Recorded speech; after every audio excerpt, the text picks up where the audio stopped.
Hey guys, welcome to Using Frustration Signals to Guide Product Improvements webinar here with FullStory and Appcues. I'm Jordan Woods, and I've got Jackson Knoll, COO and co-founder of Appcues, on with me today. Jackson, you want to introduce yourself? Hi everybody, my name is Jackson Knoll, and I am a frustrated user of many digital products. But I'm also the co-founder of a company called Appcues. We are a product-led growth platform that helps you personalize in-product experiences to improve adoption and engagement. We have over 1,100 customers, some you may know, like IBM, OpenTable, and Atlassian, and they use us to save thousands of hours of engineering time and grow their businesses in a product-led way. Awesome. And guys, we're going to hear a little bit more from Jackson as well as we go. I think that there are probably a lot of people that are here that are wondering, first of all, what is frustration signal, or what are frustration signals? How do you use them? We're going to answer all of those questions. I want to go ahead and just run down the agenda really quickly so you know what you're going to learn about today. At the beginning here, we're going to talk about frustration discovery, how it is that top companies learn about frustrated users and frustrated sessions and all those fun metrics. Then we're going to talk about the signals themselves. What are frustration signals? I think that there's probably two buckets of people that are joining us today. There are folks that say, you know what, I don't know what these frustration signals are, but they sound interesting. You're in luck. We're going to talk about those today. And then the other folks that are probably saying, I do know what frustration signals are, but I don't know how to use them to better my product. And that is the part that Jackson's going to take us through today. I'm very excited for it. Beyond that, we're going to talk applications and insights, the CAM method, which is something proprietary to Appcues, very exciting framework, and then solving for frustration. If you have any questions during the webinar today, we are pre-recording, but we will be answering questions. So go ahead and tweet us at FullStory, at Appcues, hashtag frustration signals. Okay, so without further ado here, I want to just go ahead and jump right in. Jackson will be joining here and we'll start this conversation about frustration, but we want to start with a question. And that question is, how do you know when users are frustrated on your site? That's not a rhetorical question. That's one that if you have different insights than the ones that we shared today, please let us know. We want to hear how you guys are discovering frustration, how you're fixing frustration. But for the time being, I want to talk specifically about the ways that companies determine when a user is frustrated, or if they're even determining it at all. So to start, I want to share an experience from earlier this week. I was trying to buy a license of software. And during this process, I became convinced that this company did not want to accept my money. It was so incredibly labor intensive. I went to the website. I tried to log in first. My account was wrong. And then I tried to chat in with support. They made me call them. I had to change the name associated with my account. And I couldn't actually buy anything because I wasn't the billing contact and so on and so forth. And it was an incredibly frustrating experience. It wasn't until after that experience that I decided to write in. So during this entire process, I think I had gone back and forth 2 or 3 times to this website trying to purchase the software. Finally, on the third time, I came back only because they were the only provider that had this one feature that I needed. And I messaged them and I said, guys, this experience has been excruciating. So that actually brings us to the first way that most companies deal with frustration or they find out about frustration, and that is through support tickets. So if you use a Zendesk or a Help Scout or a Desk.com or whatever it is, you're probably hearing from folks that are having frustrating experiences on your website. Now, there are a couple of challenges with this. Inherently, it's a great way to learn about frustration, but it is generally a sample size of one. And the example that I gave before, the problem is kind of obvious, right? It wasn't until my third time I absolutely needed the software. If you are at all in a competitive software industry, or if you're an e-commerce website and you have a lot of competitors, chances are people aren't going to go 3 times to your website and then finally decide, hey, I want to write in. That's just not really the way it works. Okay, so the first problem with support tickets, small sample sizes, difficult, right? The next one is social media. This is everyone's least favorite way of being called out. And I think that most people experience this at some point or another. We are all familiar with big brands that have some sort of social media outcry and people get upset with them. And there's a couple reasons why obviously we don't like that. One, it's not a good look for the brand. But two, there's also a big challenge with the medium switching. So somebody says, hey, this experience is broken on your website. Please fix it. You generally go back and forth and you say, can you email us or can you send us your contact information? It's really easy to lose track of that conversation. It's just a challenging way to get work done. Okay, last one. Analytics. This is by far the most quantitative way people can figure out if there's a frustrating experience on the website, but this struggles with a signal to noise ratio problem, right? You get a ton of these metrics that you might be tracking. So I'm going to go ahead and go out on a limb here and say the majority of you probably work in product or marketing or maybe in support on either a SaaS site or maybe an e-commerce site. The challenge that we have is that we have a ton of metrics that we're tracking, right? We're looking at page views, we're looking at sessions, we're looking at page views per session and session length. So sometimes it's difficult because a sudden spike or dip is not really indicative of a problem or a frustrating experience. It could be seasonality, it could be a myriad of things, and it's not always obvious how you solve for that problem. So we obviously, given the subject matter that we're talking about today, we obviously believe there's a better way. Now, I want to preface what I'm about to say and what Jackson is also going to talk about with, the caveat: we don't think these are bad ways to find out about problems. In fact, we all use them. I know Appcues and FullStory, we both we rely on social media, we rely on support tickets, but we think that by layering in these frustration signals, you can learn a lot more about user frustration. And what's most important is that you can take action on that frustration. So let's begin. What are frustration signals? So we have quite a few that we can talk about, but today we're going to talk about rage clicks, dead clicks, and error clicks. So rage clicks, this is something that every single person here has done. If you've met FullStory at a conference or if you're a customer of ours, you've probably heard us talk about it. If you haven't, a rage click is simply when you just mash the heck out of a button on the internet. Now, we've all experienced that online. We've certainly experienced it offline. So if you've ever gotten into an elevator, for example, we all repeatedly just mash that closed door button, just hoping and praying that it does something. Most of the time it really doesn't. Or if you're waiting to cross the street, for example, you are constantly hitting that button to make the little guy turn white or green if you're in the UK. And unfortunately that rarely works, but it makes us feel good momentarily, right? All right, the second one are dead clicks. So dead clicks are interesting because it's simply a click where nothing happens, nothing changes on the page state, right? So a dead click would be, a good example of that might be, let's say I have a website and I turn the text blue and for whatever reason, right? That might look like hyperlinked text. Somebody goes in, they click on it, nothing happens. That's a dead click. And then finally we have what are among the most nefarious here, which is an error click. So an error click is when you click a button and basically a JavaScript error fires in the console and something has gone awry. And you can see the example here. I've got this little visual that says there's a purchase and 108 error clicks. So that would be really bad. Imagine if you're on you got your SaaS website or your SaaS product and somebody goes to purchase something and they can't purchase that software upgrade or that they're trying to request a demo, and that's just firing error after error.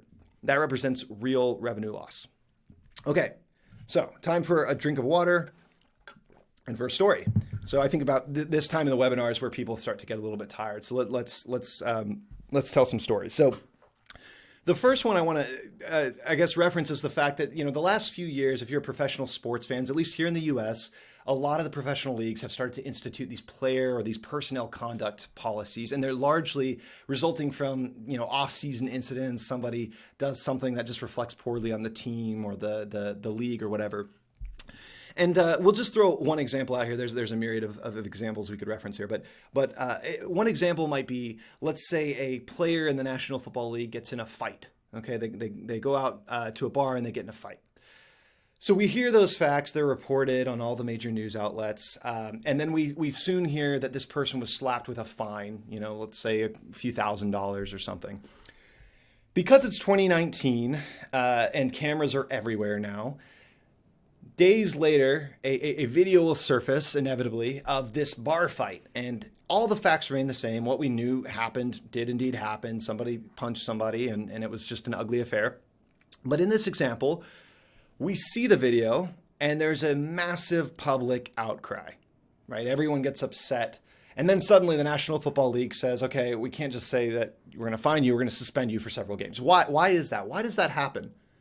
Well, it's because there's something so visceral about seeing that experience, about seeing something bad happen, right? We knew all the facts. That didn't change our mind. What changed our mind was actually seeing them happen. So I want to just share that in addition to the frustration signals that we've talked about, we really advocate for the ability to see that frustration, to really experience it, because there is this visceral impact, this change that happens. In fact, if we're trying to drive change in our product, or maybe on our marketing site or in the support queue or whatever it is, having the ability to show people frustrating experiences. So you've got your support tickets, and then you've also got your charts and your graphs of the rage clicks and the dead clicks and the error clicks, but then being able to show somebody what it's like for users to experience that can really drive change. So here is another story. This is story 2 here. Let me see if I can change the slide. There we go. So this is a real example from FullStory. This actually predates my time at FullStory. So a few years back, we decided that we were going to launch a new UI element. All right. So there's an avatar. There's a guy, with a little bearded face and a map and all these cool things. And it was associated with a user's session, right? And so we launched it thinking this would be really a copacetic, pleasant experience for users. And what happened? Well, you can see here, immediately there was a spike in rage clicks. This is not a good graph. Most of the time you like to see that those numbers go up like that. This is not an example where that's true. These are rage clicks. Okay, so we launched this sometime in September. We begin to monitor the changes or the response to these changes and immediately see this spike. So what's happening? Now, if we were to just stop right here, so just stop at the graph that shows that there were rage clicks, we might be able to discern a problem. I mean, it's pretty obvious there's something is happening here, right? But what would make us change it? What would make us decide to take action? So again, there's that difference between just seeing a graph and then being able to see the experience. So what we did is we gathered folks around here at FullStory. Actually, I wasn't here for it. So other folks gathered around at FullStory and we watched. And this is what we saw. Okay. So you can see there's a lot of clicks that are happening here. Maybe this guy wants to see a map of Atlanta. Looks like they want to see, what happens if I click on this name, Jamie at FullStory. There was clearly a problem where people wanted or expected more information and a little bit more responsiveness from the website. We would have never known about this. And we did indeed actually make some changes to this interaction. We added some more information, allows people to see certain custom variables about things like if you're running a test segment, what test segment do they fall into? People were looking for more information about this user's experience, and we were unable to, at the time, we didn't actually uncover that. Okay, so I imagine there are people now that are saying, all right, I understand, Jordan, what I can do things with these frustration signals. I understand what they are, but what should I do with them, right? And Jackson and I, we talked before this. We said we're not going to leave anyone hanging. We want to talk about the ways that people can actually take this data and do something with it. And Jackson, I think you're going to probably chime in too here about the next thing I talk about.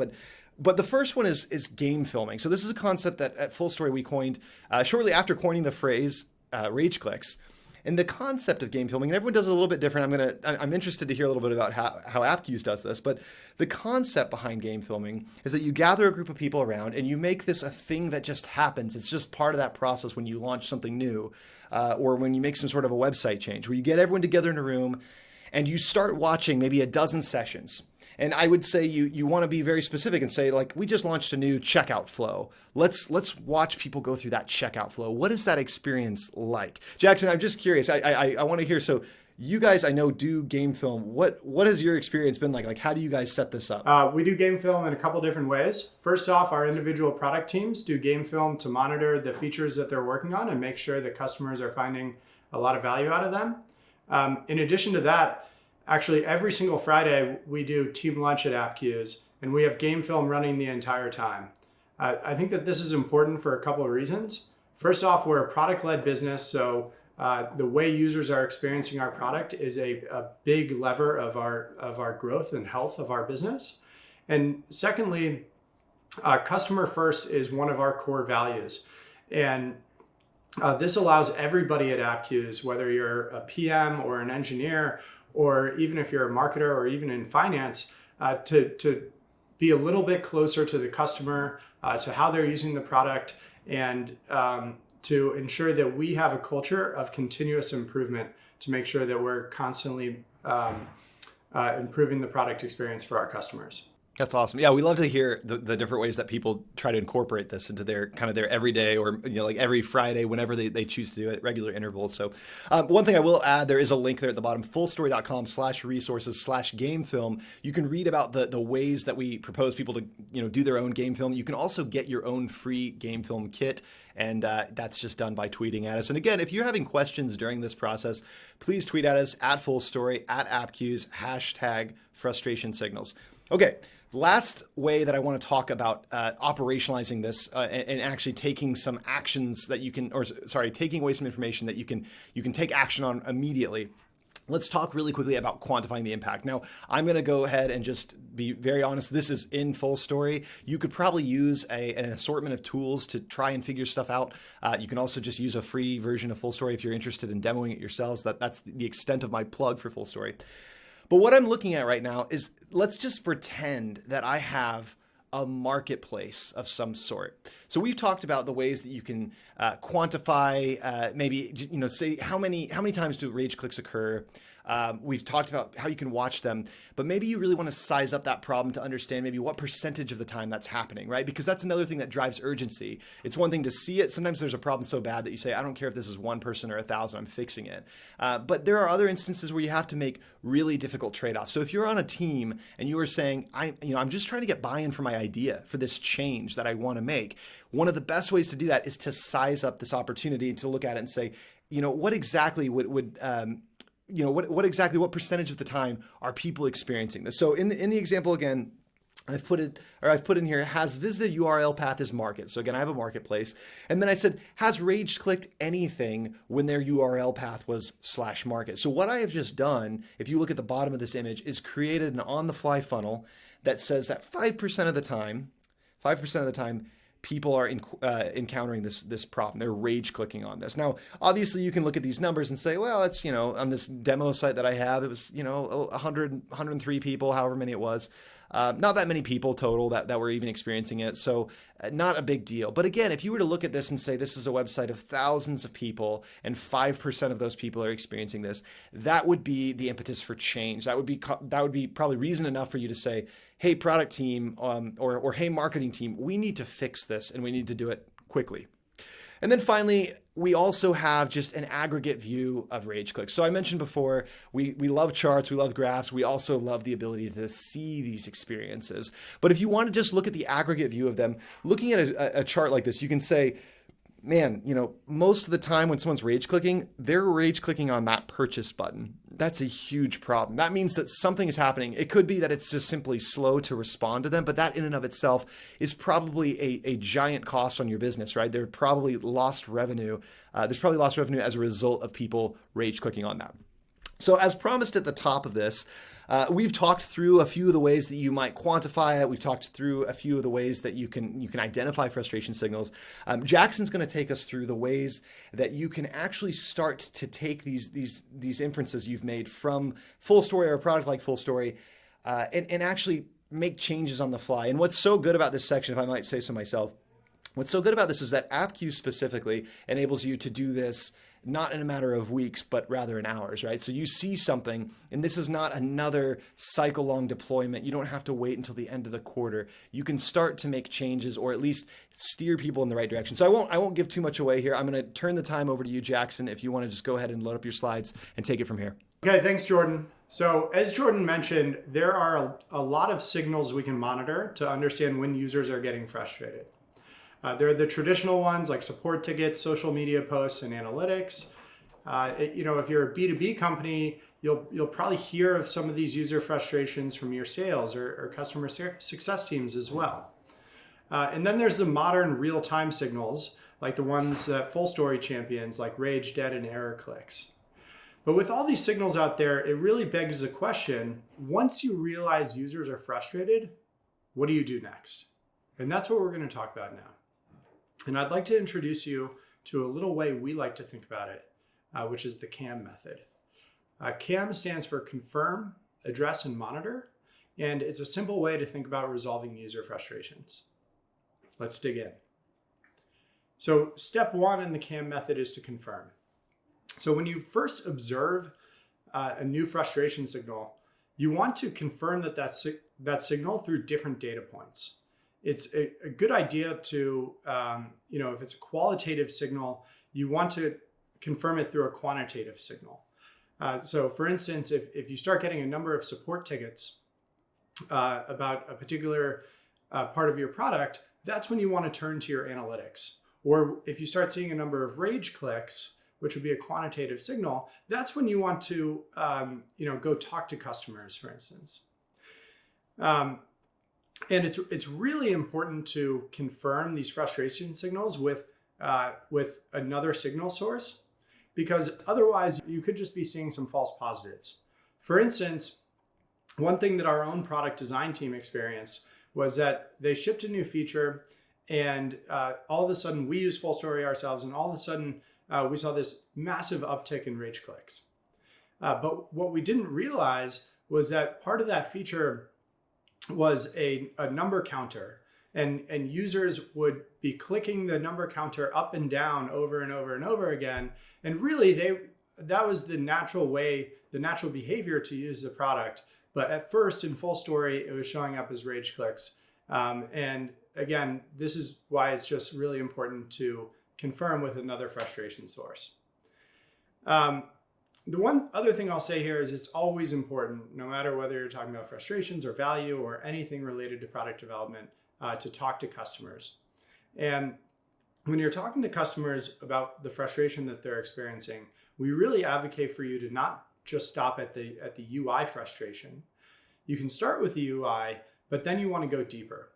You want to understand what they were trying to accomplish when they experienced this frustration. What situation were they in? Is this something that's isolated, or is it a network of broader frustrations? And one of the questions through this confirmation process and a little bit of research, one of the questions that you want to understand is this user frustration something that could be solved with discoverability or education? Or is it really related to the core value of your product or a usability or reliability issue that impedes users from reaping that value? The reason why it's important to understand whether it's on one or two of these paths is because it informs what you can do next. So step 2 here is to address the root cause of the frustration. And if the frustration can be solved with discoverability or user education, that's something that we would really recommend addressing the issue by making a high velocity product change.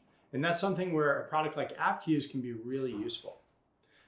But if it's related to the value of your product or some core usability or reliability issue, that's when you should probably weave the solution into your existing product process, continue collecting data and researching the issue, so you can have a lot more context and add a lot more context to the user story. Okay, let's go into a quick story here. So there's this company called AdRoll. Maybe a lot of you know them. They are an ad retargeting network. And a few years ago, they shipped a MailChimp integration. And one thing that they noticed months, maybe even up to half a year after they shipped this integration, is that users were emailing into their support team asking if they had a MailChimp integration. They were emailing in and saying, hey, we are MailChimp users. It would be great to combine our data from MailChimp with AdRoll to improve our advertising and marketing campaigns. And so that was their first frustration signal. Their first frustration signal was the support tickets, the rise in support tickets that they were seeing about MailChimp. The next thing that they did is they went and confirmed this frustration signal with their analytics. And they went into their product analytics tool and they observed that there has not been a rise in activation of their MailChimp integration. So at this point, they determined that this is a discoverability issue. And what they did next is that they actually used Appcues to prompt the users that they knew were also MailChimp customers inside of their product to make sure that they were aware about the MailChimp integration, why it's valuable to them, and then drive users to action to actually activate the integration. And as you see here, over the 6 months following them making that change, they saw a really high uptick in the number of users who had the integration activated, and therefore the value that these customers were getting out of the AdRoll product. One last thing to consider here is where and when in your user lifecycle do you want to solve the root cause of this issue? So just because you are observing that users are getting frustrated at a given point in time doesn't mean that that is exactly when you should be doing this high velocity product change to prompt you to educate users and to drive discoverability of that feature. You really want to be conscious of your entire user lifecycle and think critically about whether this is something, whether this feature or functionality is something that you want to drive awareness and education for in the onboarding stage of that user lifecycle or at some point later on. Okay, so step 3 is to monitor for improvement. And there are a couple different ways of doing this. If you do use Appcues or a similar product to make a high velocity product change to improve education or discoverability, really you want to measure it by looking at an increase in discoverability or usage of that feature or functionality. If you are using, if you determine that it is a frustration rooted in core value, usability, or reliability, you want to look at the frustration signals and classic out of product signals to make sure that the change that you've made has had the desired effect. There's a few different things that you can do for monitoring, but really this is recapping a lot of the frustration signals that we talked about earlier. So first off, with your analytics tool, and it's really important to be using one, you want to make sure that going into one of these changes that you are choosing the right metric. And this metric may be activation of a certain feature or something similar to that. And we always suggest just write it down before you make a change, whether it's using a tool like Appcues or an actual change inside of your existing code base. You should just write down the actual improvement that you expect by making this change and resolving the frustration. Secondly is, make sure that you are using tooling like FullStory, like product analytics tools. There's a lot of great ones out there, Amplitude, Mixpanel, Heap. And these are really great tools that are going to help your team move faster and understand what users are doing inside of your product like you never have been before. And lastly, you want to go back to that original frustration signal and the frustration signal or signals that you use to confirm how users are being frustrated and make sure that there's a noticeable decrease in the number of users who are experiencing this frustration point. And next, it's really important to share your results. In the spirit of continuous improvement, you want to make sure that you are sharing the results of how you resolve these user frustrations with the rest of the people on your team.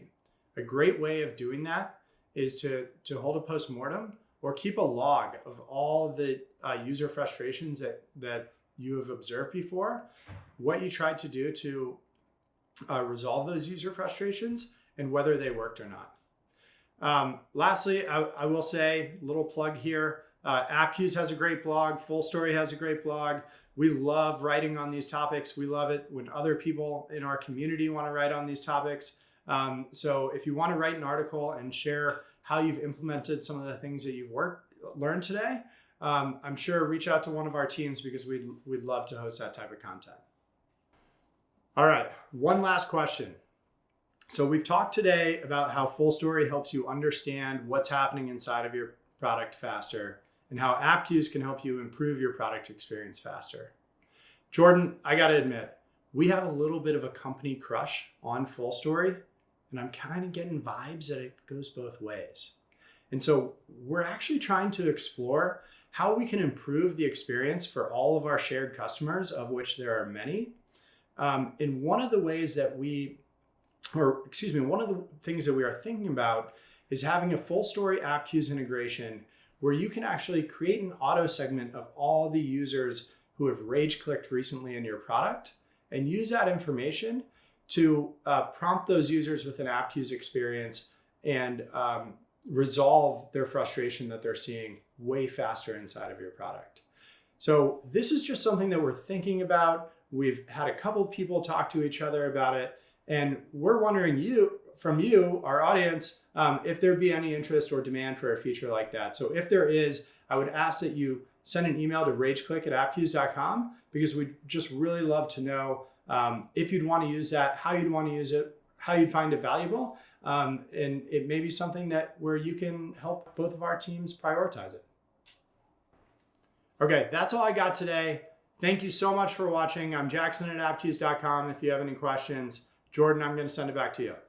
Thank you, Jackson. I love it. This is probably the first time I've seen validation via webinar. I just love that. I think that's a great idea. So I too am actually really excited by the concept, at least that you're laying out, of being able to use the two tools a little bit closer together. So with that, guys, as Jackson said, that's a wrap. We've got obviously we've covered a lot of material. We want to still hear from you though. So again, at Appcues or at FullStory or at both, preferably, with that hashtag frustration signals. Let us know what you think, what questions you have. If you want to talk shop a little bit further with us, reach out. We want to hear from you. We're really excited to continue these kinds of conversations around frustration, around quick, high velocity changes, or I don't remember the term Jackson used specifically. I liked it. I'm going to steal it though. But with that, guys, we really appreciate it. We hope to see you on future webinars. Sign up to receive more information as you go, and we'll talk to you all soon. Thanks.